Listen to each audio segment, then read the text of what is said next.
আসসালামু আলাইকুম।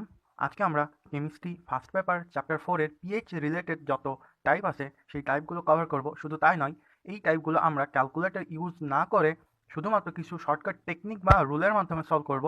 কারণ আমরা জানি এই টাইপগুলো ভার্সিটি অ্যাডমিশনের জন্য যেমন খুবই ইম্পর্টেন্ট, ঠিক তেমন এই টাইপগুলো নিয়ে অনেকেই অনেক প্যারা নিয়ে থাকো। কারণ কি তোমরা ভাবো যে এই টাইপগুলো কীভাবে ক্যালকুলেটর ছাড়া সলভ করব, সেই সিস্টেম বা ওয়েটা তোমরা ঠিকমতো জানো না অনেকেই। তো ইনশাল্লাহ আজকে আমরা এই ক্লাসটা করার মাধ্যমে ইনশাল্লাহ আজকের পর থেকে তোমাদের এই পিএইচ রিলেটেড যত ম্যাথ আছে এই ম্যাথগুলো তোমরা ক্যালকুলেটর ইউজ না করেই কয়েক সেকেন্ডের মাধ্যমেই সলভ করতে পারবা, এবং তোমাদের এই পিএইচ নিয়ে আর কোনো সমস্যা থাকবে না ইনশাল্লাহ। তো চলো আমরা ক্লাস শুরু করি। তো দেখো, এখন তোমরা স্ক্রিনে তিনটা ম্যাথ দেখতে পারছো। প্রথমটা হচ্ছে 0.001 মোলার HNO3 এর পিএইচ কত। তারপরেরটা 0.01 মোলার HClO4 এর পিএইচ কত, এবং 0.005 মোলার ক্যালসিয়াম হাইড্রক্সাইডের পিএইচ কত। তো আমরা এই ম্যাথগুলো সলভ করব, তবে এই ম্যাথগুলো সলভ করার আগে এই ম্যাথগুলো সলভ করার জন্য যেই শর্টকাট রুল শেখা লাগবে আমরা সেটা শিখে নিই।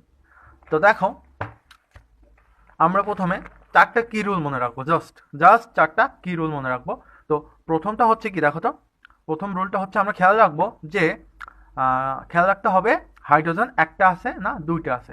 এইটা দ্বারা কি বোঝাচ্ছি, ধরো একটা যৌগ আমার দেওয়া আছে HNO3। তো দেখো তো এখানে হাইড্রোজেন কয়টা আছে, একটা আছে না দুইটা আছে। এখানে কিন্তু হাইড্রোজেন একটা আছে, তাই না? আবার আরেকটা যৌগ খেয়াল করি, H2SO4 সালফিউরিক অ্যাসিড, তাই না? দেখো এইখানে আমাদের হাইড্রোজেন কয়টা আছে, দেখো তো হাইড্রোজেন দুইটা আছে না? হাইড্রোজেন এখানে কয়টা, দুইটা। তো প্রথম রুল আমরা জাস্ট খেয়াল রাখবো যে আমাদের যে যৌগটা দিছে সেটা যাই দিক, মান যতই থাকুক, আমরা জাস্ট দেখবো যে আমার যৌগে হাইড্রোজেন কয়টা আছে, একটা আছে না দুইটা আছে। তো এরপর আমরা খেয়াল রাখবো যে খেয়াল রাখতে হবে যে ওইস বা হাইড্রক্সিল মূলকটা আমাদের কয়টা আছে, একটা আছে না দুইটা আছে। দেখো তোমাদের একটু ক্লিয়ারলি বোঝাই, এইখানে দেখো তো CaOH2, এখানে ওইস আয়ন কয়টা আছে, দেখো তো দুইটা না? আবার এই সোডিয়াম হাইড্রক্সাইড, এখানে ওইস কয়টা, এখানে কয়টা, দেখো এখানে একটা না, এখানে একটা, এখানে দুইটা। তো আমাদের প্রথম রুল জাস্ট এতটুকু আমরা খেয়াল রাখবো যে হাইড্রোজেন কয়টা আছে, একটা নাকি দুইটা, আর ওইস মূলক কয়টা আছে, একটা না দুইটা, জাস্ট এতটুকু খেয়াল রাখবো। তো থার্ড যে রুলটা, যে প্রশ্নে হাইড্রোজেন দেওয়া থাকলে আমরা পিএইচ এর মান আগে বের করব, এবং ওইস দেওয়া থাকলে আমরা পিওএইচ এর মান আগে বের করব। ঠিক আছে? জাস্ট আমরা যখন কোনো একটা যৌগে এরকম থাকবে, দেখো এখানে সোডিয়াম হাইড্রক্সাইডে হাইড্রোজেন দেওয়া আছে না ওইচ আছে, দেখো এখানে একটা ওইচ মূলক আছে না? তো এই যৌগের ক্ষেত্রে আমাদের প্রথমে মাস্ট পিওএইচ বের করতে হবে। ঠিক আছে? তো এইটা থেকে আমরা পিএইচ এ পরে কনভার্ট করতে পারবো, বাট আমরা জাস্ট এতটুকু মনে রাখি, যদি হাইড্রক্সিল মূলক দেওয়া থাকে বা হাইড্রক্সিল আয়ন দেওয়া থাকে বা ওইচ দেওয়া থাকে, আমরা জাস্ট তখন পিওএইচ বের করব। আর এইখানে দেখো HNO3 এ কি দেওয়া আছে, এখানে কি আমাদের ওইচ আছে না এইচ আছে, এখানে হাইড্রোজেন আছে না? তো আমরা এখানে জাস্ট প্রথমে পিএইচ বের করব। তো এই পিএইচ মান থেকে আমরা পরে কনভার্ট করে আমরা পিওএইচ এ আসতে পারবো, আবার পিওএইচ এর মানকে আমরা কনভার্ট করে পিএইচ মান পাইতে পারবো। তো এগুলো নিয়ে সমস্যা নেই, আমরা জাস্ট এই চারটা রুল খেয়াল রাখবো। প্রথমত আমাদের যৌগতে খেয়াল রাখতে হবে যে যৌগটার পিএইচটা আমরা বের করব সেটা হাইড্রোজেন আছে, হাইড্রোজেন কয়টা আছে, একটা না দুইটা। আবার আরেকটা জিনিস খেয়াল রাখবো যে ওইচ কয়টা আছে, একটা না দুইটা। ঠিক আছে? যদি হাইড্রোজেন দেওয়া থাকে আমরা পিএইচ এর মান আগে বের করবো, দেন কনভার্ট করে আমাদের পিওএইচ চাইলে আমরা যাইতে পারবো। বাট যদি আমাদের ওইচ মূলক আগে থাকে, পিএইচ চাই, তাহলে আমাদের প্রথমে পিওএইচ বের করতে হবে। ঠিক আছে? আরেকটা খেয়াল রাখবো, 4 নম্বর যে রুল সেটা হচ্ছে প্রশ্নে সংখ্যাটি 0-1 রিলেটেড কিনা। দেখো এটা দ্বারা আমরা কি বুঝাইছি, ধরো আমাদের একটা কোশ্চেনে বললো 0.01 মোলার HNO3 এর পিএইচ কত। দেখো এখানে আমাদের দশমিকের পরে কি মান আছে, 0-1 আছে না? এটা 0-1 রিলেটেড না? আরেকটা যদি বলি 0.002 H2SO4 এর পিএইচ কত, তো এর পিএইচ কত? ঠিক আছে, এর পিএইচ কত?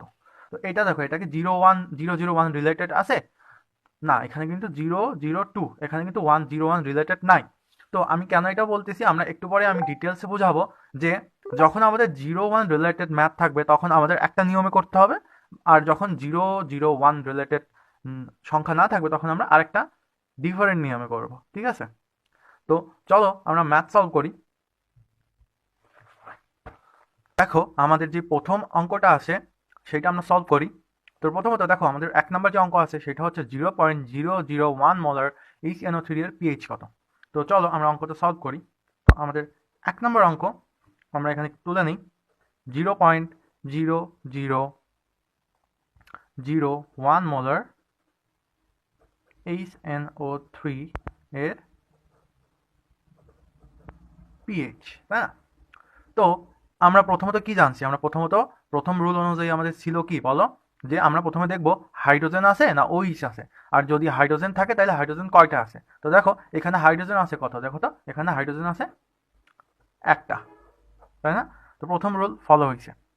তো আমাদের পরবর্তী কাজ কি, হাইড্রোজেন একটা থাকলে আমরা প্রথমে কি বের করবো বলো, পিএইচ বের করবো, তাই না? আমাদের কোশ্চেনেও কিন্তু চাইছে পিএইচ, তাইলে আমাদের পিএইচ বের করার পরে আর কনভার্ট করা লাগতেছে না। তো আমাদের দেখো তো ফোর্থ রুলে কি ছিল, আমাদের ফোর্থ রুলে ছিল না যে প্রশ্নের সংখ্যাটি 0-1 রিলেটেড কিনা।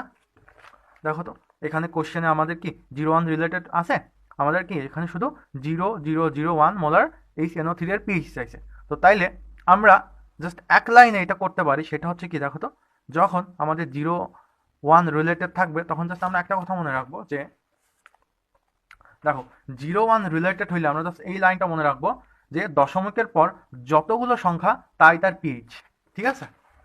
আমরা মনে রাখি যে যখন 0-1 রিলেটেড কোনো সংখ্যার পিএইচ বের করতে বলবে তখন জাস্ট আমরা দশমিকের পর যতগুলো সংখ্যা থাকবে সেটাই তার পিএইচ।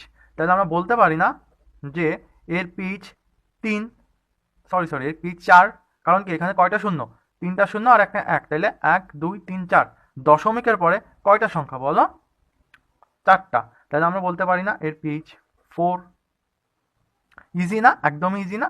যদি এইখানে দশমিকের পরে 0-1 রিলেটেড না থেকে 0.0003 থাকতো তাহলে কি আমরা ডিরেক্ট 4 পিএইচ লিখতে পারতাম না। তো এই রুলটা আমরা পরের একটা ম্যাথে শিখবো, বাট আমরা জাস্ট এতটুকু মনে রাখবো যে যখন পিএইচ বের করব তখন দশমিকের পরে যেই কয়টা সংখ্যা থাকবে, আর সংখ্যাটা যদি 0-1 রিলেটেড হয় এবং দশমিকের পরে যদি 3টা সংখ্যা থাকে তাহলে আমাদের পিএইচ 3, 4টা সংখ্যা থাকে পিএইচ 4, তাহলে এখানে পিএইচ 4 কেন, কারণ কি এখানে দশমিকের পরে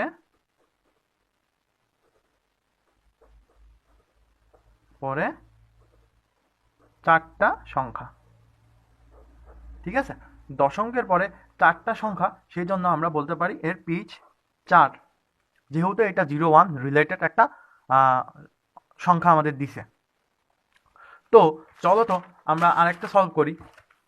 দেখো আমরা এটা জাস্ট অঙ্ক না, আমরা জাস্ট একটা অঙ্ক নিই যে 0.003 মোলার H2SO4 এর পিএইচ কত,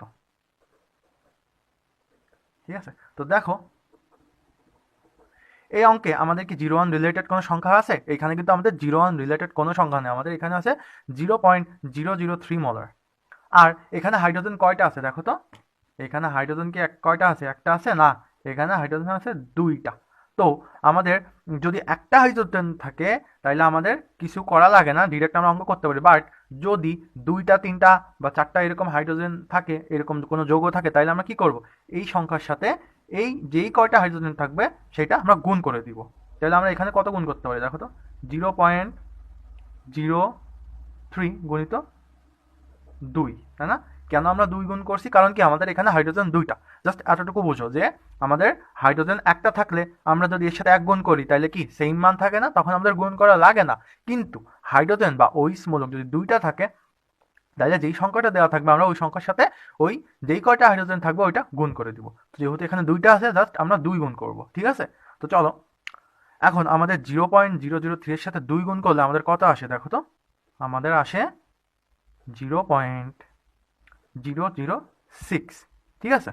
তো দেখো তো এইখানে আমাদের দশমিকের পরে 3টা সংখ্যা, কিন্তু আমরা কি এর পিএইচ 3 লিখতে পারবো না। কেন পারবো না, আমাদের কি এটা 0.01 রিলেটেড কোনো ম্যাথ না, আমাদের এখানে দশমিকের পরে 0.06 আছে, তাই না?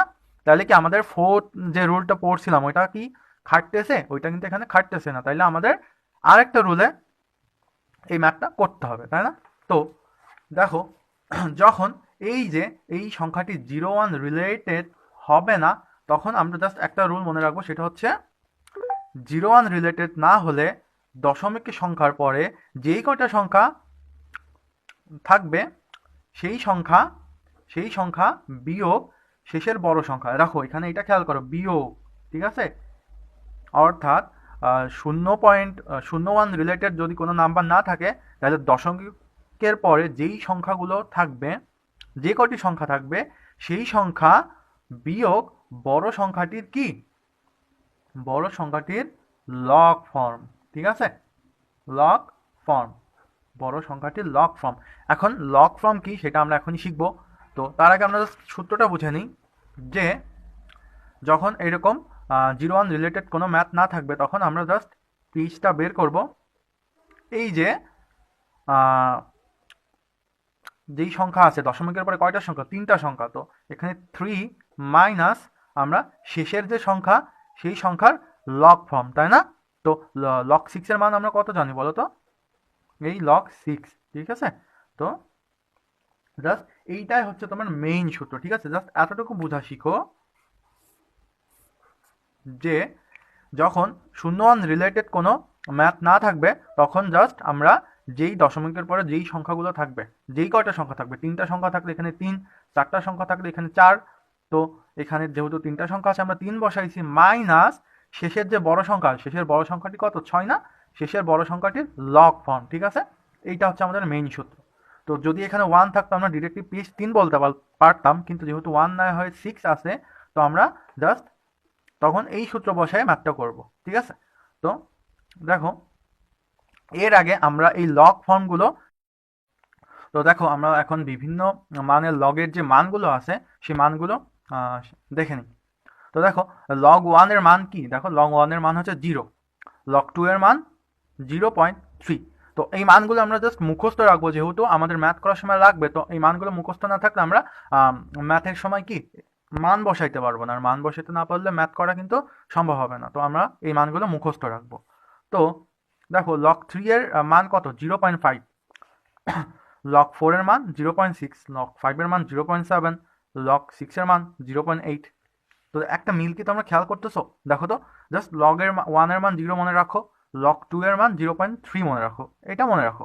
কিন্তু লগ 3 এর মান কি তোমরা খেয়াল করতেছো? লগ 3 এর মান 0.5, অর্থাৎ এইখানে যদি 3 থাকে এইখানে থাকছে 5।